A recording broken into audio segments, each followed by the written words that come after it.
before we get back into Psalm 23, I'll open in prayer. Lord, we thank you for your wisdom and your word and your rod and your staff to comfort us, Lord. And I just really pray that these words today will be your words and they will sit on our hearts and encourage us and challenge us to move forward. Amen. Okay, so I'll read this out one more time.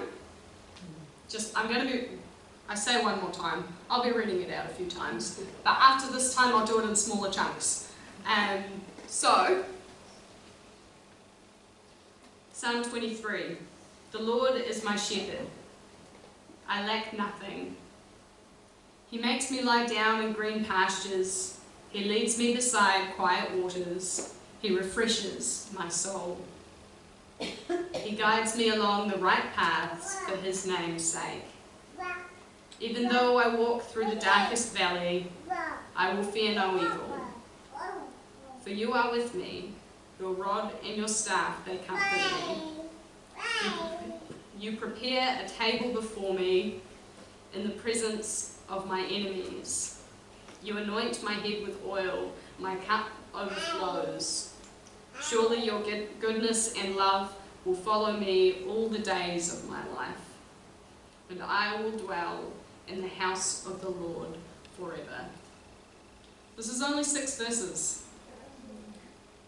and there's a lot in 6 verses.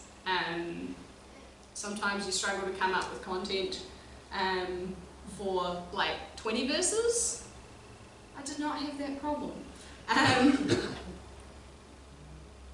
So, one quick question.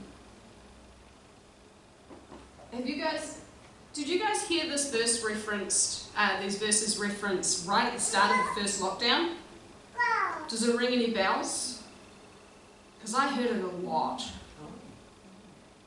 I had several people saying, oh, we can't do church, we can't do Easter camp, we can't do this and this and this, but it's okay, because maybe it's God just saying that we need to rest.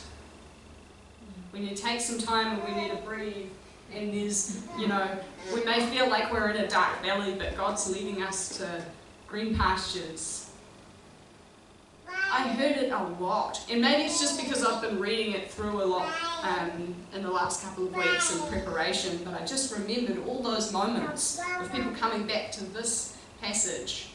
And we've come a long way since the first lockdown, but we still need to rest.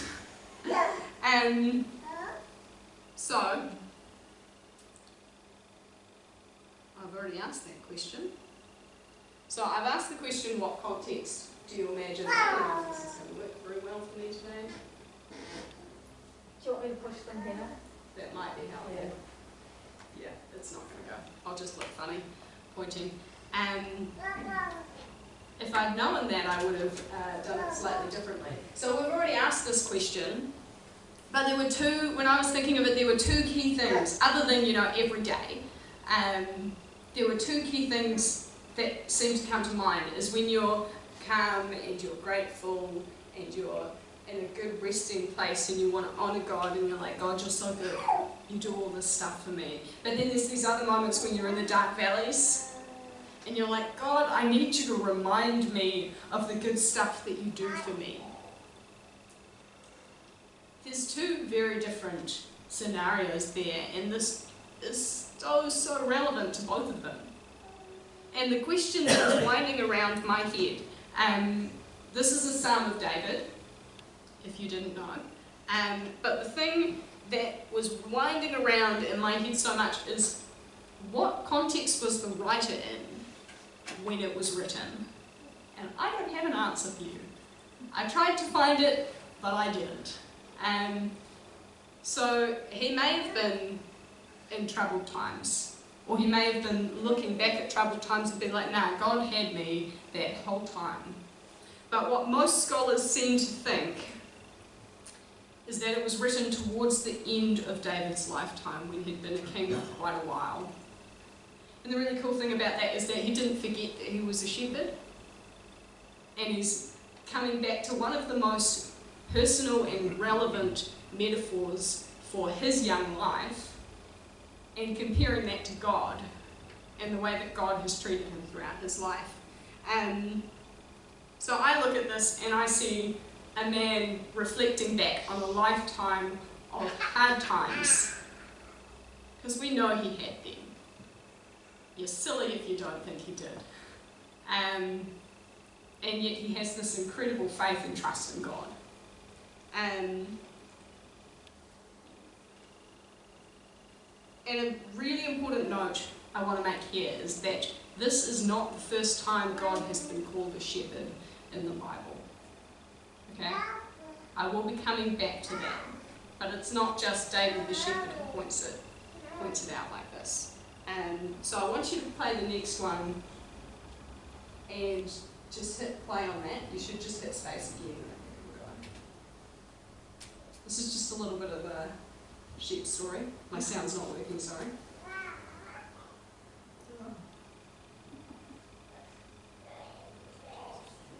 So I was thinking about sheep and I was like, oh, I've seen this video, I'm going to see if I can find it. I didn't just find this one. There were several of similar videos. And it's so majestic and it looks like he does it so intentionally. But what I want to point out here is that if we go to the next slide, being called a sheep isn't exactly a compliment, especially not in most cases. Sheep tend to be, considered a little bit dull, and I'm sorry if I offend any sheep lovers here, because sheep are great creatures, but they're not the brightest. And sometimes they're timid and afraid, and they stick with the flock. They don't necessarily go off on their own path, or when they do, they need saving. But then if we go to the next one, being called a shepherd isn't necessarily a compliment either. This was usually a job that was done by the youngest son. It was, those dirty jobs where you have to go out and maybe it's your job to mow the lawns and take care of the animals and muck out well, for me it was a guinea pig pen. But it wasn't considered the most pleasant or the most honourable job. And they often weren't seen as clean enough to be able to actually enter the synagogues and be able to get close to God in that way. Yet God chose to take on this role. And it's like, yeah, I'll get my hands dirty because they kind of need the help. Sometimes they jump in ditches. So I've broken down this psalm into 3 parts, and we're going to go over it little by little. The first one, if we go to the next slide, is rainbows and butterflies, and we touched on this just before. If we read verses 1 to 3 and stop there, we're great. Okay? We don't need to go much further, and we'll be nice and happy in our bed of roses. So I'll read this out, because I'm going to be reading it a lot, because it needs to sink in. It's great, great words here. The Lord is my shepherd, I lack nothing. He makes me lie down in green pastures. He leads me beside quiet waters. He refreshes my soul. He guides me along the right paths for his name's sake. So, verse 1, and I'm sorry I left this to come out in little points, so there's lots of slides. So if we think of the parable of the lost sheep, most of you will know that parable. Okay? So Jesus talks about the shepherd who's so committed to taking care of his sheep that when one gets lost, he leaves the 99 on the hill or wherever they are in their safe place to go out and find the other one. Okay? The really cool thing about Psalm 1, I counted this morning, 17 times it says me or I or my. This is incredibly personal, this psalm. The Lord is my shepherd. And we can apply this personalization to the lost sheep parable, because he will come for me when I'm lost. And then the psalm goes on to say, I lack nothing. The shepherd knows what I need, when I need it, how I need it, why I need it, and he doesn't withhold what I need. Because the shepherd's good, and he takes care of us. And if we move on, verse 2, it says he makes me, we're doing the me, myself and I, he makes me lie down in green pastures. He leads me beside quiet waters. He refreshes my soul. And in that moment I can relax because I know he takes care of my basic needs. When I'm too stubborn, and I do this a lot, okay, because I am stubborn. When I'm too stubborn for my own good and I don't necessarily listen and I'm determined to do things in my own strength and jump back into a ditch, when I am exhausted, he makes me stop and appreciate the view, green pastures and quiet waters, to take rest when I really, really need it. We move on to verse 3. He guides me along the right paths for his name's sake. I don't have to stress about the long term because God has the bigger picture. As this little sheep amongst the flock of other sheep, I can probably see the field around me, I can probably see the path ahead of me, maybe the road, but then it will turn and I can't see much further than that. But the shepherd has a map. Well, probably in those times he's got it memorised in his head because he's walked those paths so many times. But I'm going to say he has a map. And all I need to do is trust that the shepherd's direction is the right direction, and I can trust and follow his voice to lead me where I need to go. Okay, now we're going to go to the next one. And I thought this is another fun one. We can play that. This was my favourite.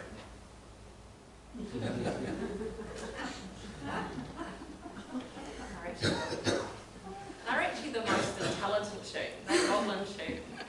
Supposedly. Supposedly. I don't want to insult sheep, but they make it easy when you find videos like this. Maybe it's just having fun. And just so that you know, the guy behind the video is laughing, and I'm pretty sure the sheep's trying to run away from him. So, just a reminder, we need help, and sometimes we need a lot of it. And something might look fun and then you jump in the rope swing and yeah, it's not so fun anymore when you're stuck. So if we move on, part 2. We're going through this quite quickly. Part 2 is trouble and darkness. And we look at verse 4. Even though I walk through the darkest valley, or the valley of the shadow of death is probably the more common one. I will fear no evil, for you are with me, your rod and your staff, they comfort me. In this moment, the picture changes quite suddenly. Like we've got rainbows and butterflies just before, and now we're in dark valleys. We go from green pastures and still waters, and now we're surrounded by darkness and hills on either side. And when you're in a valley, you can't see much, especially if it's a dark one. Surprise, surprise. And plus, on top of that, there's usually an uphill battle just to get out of that valley. And it's really discouraging. It's really hard to see anything further than a few meters ahead of you sometimes. But we have to remember that the shepherd has the map. Whether it's in his head or in his hand, he's got the map, not me. Okay? I don't have to see the way out. I just have to follow him. And we move on to the next one. I will fear no evil, for you are with me. There's incredible trust and confidence in the shepherd here. Not just in the good times, but in the tough times, and we mentioned before. The interesting thing is a lot of the Psalms dwell a lot in the negative stuff, especially those ones that you kind of go to when you're in a dark space. This has one sentence that says, even though I walk through the darkest valley, I will fear no evil, for you are with me. So it briefly mentions that in the hardest times, we can still be led to those green pastures. And it comes back to having our security in God, in the shepherd. In the next verse says, your rod and your staff, they comfort me. Oh, yep, we're on it. Very nice. And so if you can't read that, because that's quite small, I thought it would be bigger. So the rod is usually a relatively short, heavy, club-like device. And it just made me think, if anyone's watched Harry Potter, in Quidditch, the beaters, whacking people out of the way, and they were usually used to defend. The staff, you know, your typical shepherd's crook, I'm sure you have the picture of it, well, you have the picture of it, is longer and thinner with a hook or a crook at one end. Now that was used, usually they'd use one end, you know, you might nudge them or guide them, move them along, and the other end was used to hook them out of the way and pull them a certain direction. But the thing that really gets me is like, why are those things comforting? And we go on to the next slide. This is a genuine question for you guys. Why would these things be comforting in a couple of sticks? So I can think of all kinds of sticks and I don't find them very comforting sometimes. Does anyone have any ideas? Protection and guidance. Yep. You can whack those wolves, whatever, lions or bears or whatever. Yep. Yeah. Very good. It's not a trick question. A multitude of uses. Sorry? They have a multitude of uses. Yeah, they do. Yeah. Yeah, one end for one thing, and the hooked end for something else. Absolutely. Hook ends to catch the lead. Catch the leg. Oh, did I get it wrong? Oh, well, that's what the shepherd's crook is. So, Cool. so when you, instead of trying to dive after and grab a fistful of wool and Yeah. hope that you hang on to it, the crook is Yeah. to snare the leg. So once they've got the hook around the hock, There we go. you've caught your animal, you see. So then, you know, if it's an animal you want to look after, you've caught it, or whatever reason you want to catch it. Yeah. So it's a method of control and looking after your flock. Very good. I've learned something new. I assumed it was around the neck, but it's around the leg. Which, it kind of makes me think of fishing for sheep. I don't know if you get that image. But yes, it would. It pulls you in the right direction, tells you to stop when you need to stop. And my thought when I was looking at it, like road markings, they tell us where to drive on the road, right? In New Zealand we drive on the left side of the road, for good reason, because the other people drive on the other side of the road, and we don't want to collide with them. Okay? The road markings are there to protect us, and like traffic lights as well. They tell us to stop when we need to stop so that the other stuff can go past without, you know, collisions happening. Maybe stop signs or speed signs, they tell us how fast to go. The shepherd's tools are there to guide us. Extensions of the shepherd to help us know when to stop, when to go, when to turn around, when to, you know, be pulled up by the leg and let the shepherd take care of you. And that's one thing that, when it comes to street lights and road markings, it's easy to forget how useful they are because they're just always there. And then there's that moment when, like, it's not there. I had, it was a couple of years now, driving to Wellington, and we all of a sudden decided to go a different path because we were going to be going down to the Lower Hutt, and then one of the girls was like, oh, I really want to visit my friend in Upper Hutt. Do you think we could do that this weekend? And I was like, to be honest, now's the time. we don't have time the rest of the weekend, so we put it in maps and we were like, okay, let's go a different direction. Oh, this looks all right. That's like 5 minutes difference. It was not 5 minutes difference. That was one of the most terrifying drives I've ever been on. It was a two-way street, but it wasn't the size of a two-way street. You had all these pullover bays, at basically just before every corner, because they had the mirrors so you could see around. And you'd have to like make sure there was no one coming, and then pull over and let them pass, and then you could go around the corner. And it was terrifying. I was so glad that I was not the person driving, but they were driving my car, so I was also not very glad. Road markings are very helpful. And just a side note as well, on that trip we decided there were these really beautiful valleys. This just came to my head and it's very relevant. There were these really beautiful valleys and we were like, oh, next time we get a good pullover spot, we should stop and go have a look down on these gorgeous hills and all the greenery down there. We got there, the two girls, we got out and go over and you look down and we're like, oh man, this is so gorgeous. This was actually a really cool route to take. And then Alistair comes out and he looks down and he says, oh girls, maybe we should get back in the car.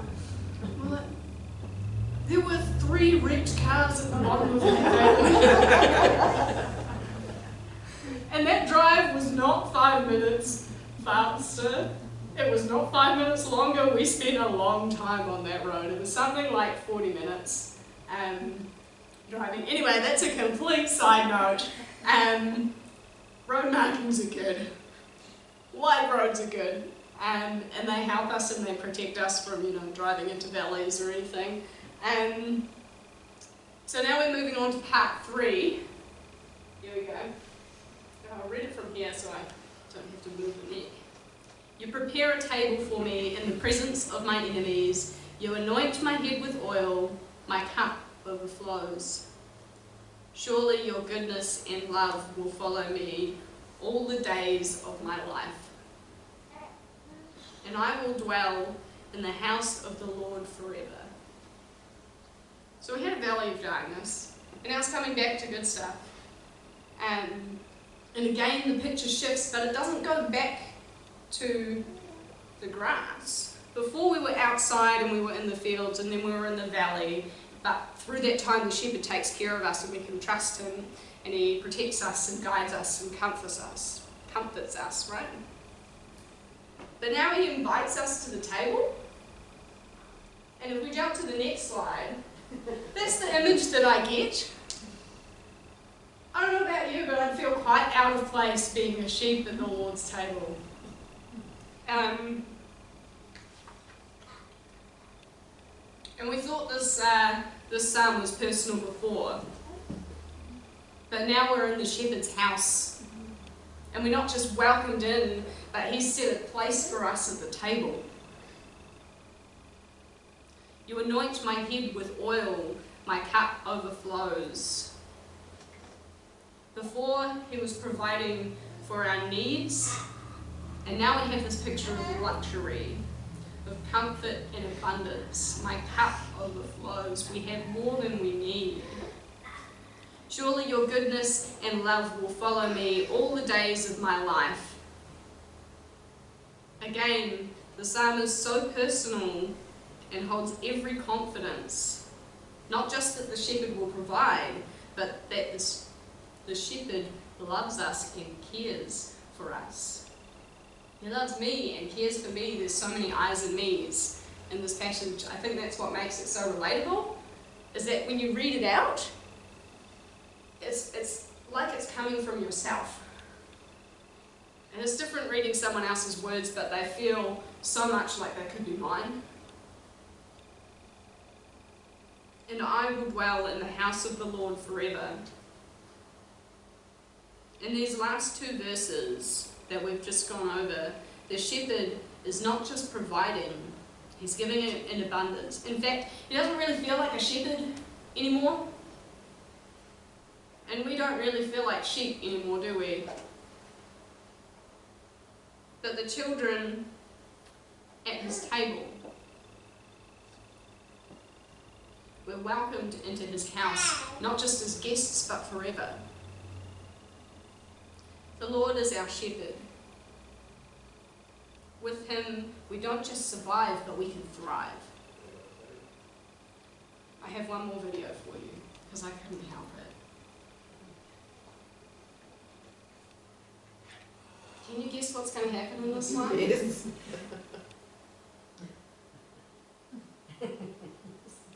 Oh, It's Thursday.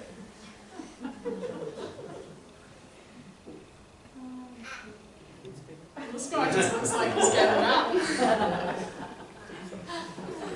The cool thing with these videos, if you have the backing tracks for the first two, the guy's laughing.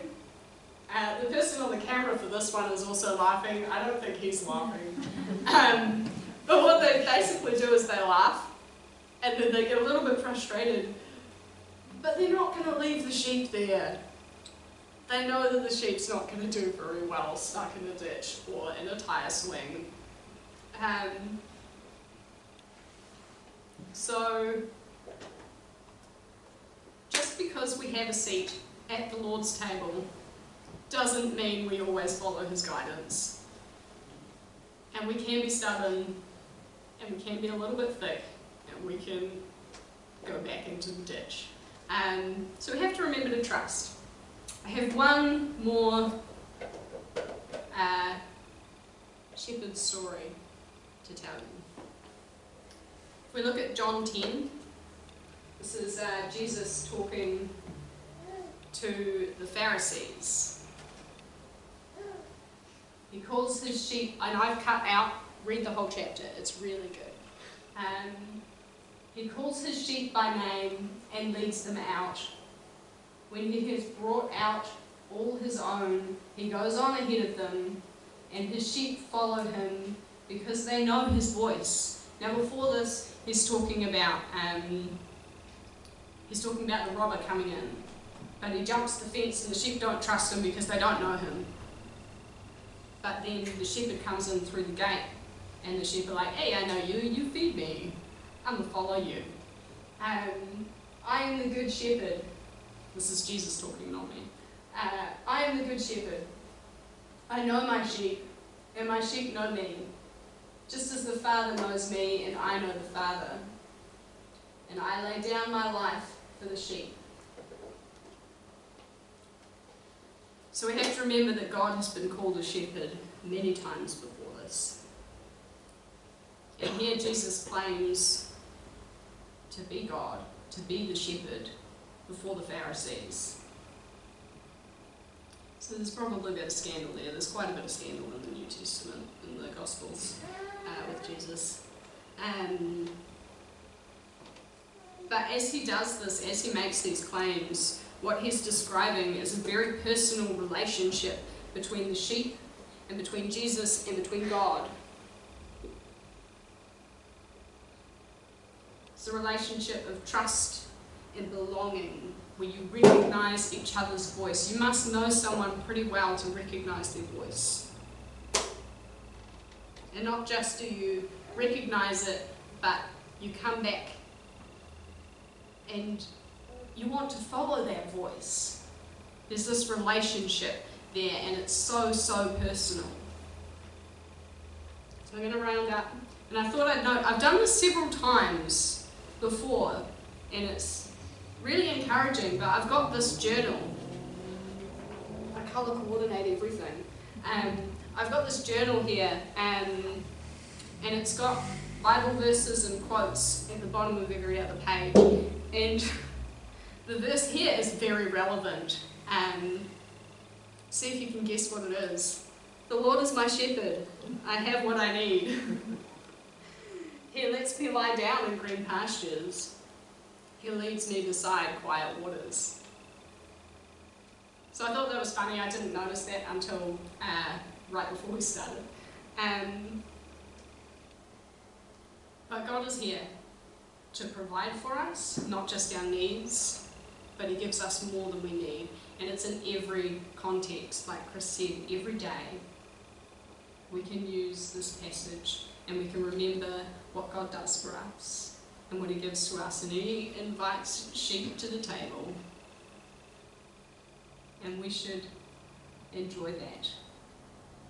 I'd sure love to have a sheep at my table someday. I may not enjoy it if it actually happens, but it would be quite amusing.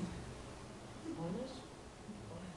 Hmm? On the table or? At the table, or maybe on the table. Lamb's quite nice, isn't it? Let's not eat those kind of sheep though. It might be cannibalism. Alright. So I'm going to read this one more time, and then we're going to round up with some prayer. The Lord is my shepherd. I lack nothing. He makes me lie down in green pastures. He leads me beside quiet waters. He refreshes my soul. He guides me along the right paths for His name's sake. Even though I walk through the darkest valley, I will fear no evil, for You are with me. Your rod and Your staff, they comfort me. You prepare a table before me in the presence of my enemies. You anoint my head with oil, my cup overflows. Surely Your goodness and love will follow me all the days of my life, and I will dwell in the house of the Lord forever.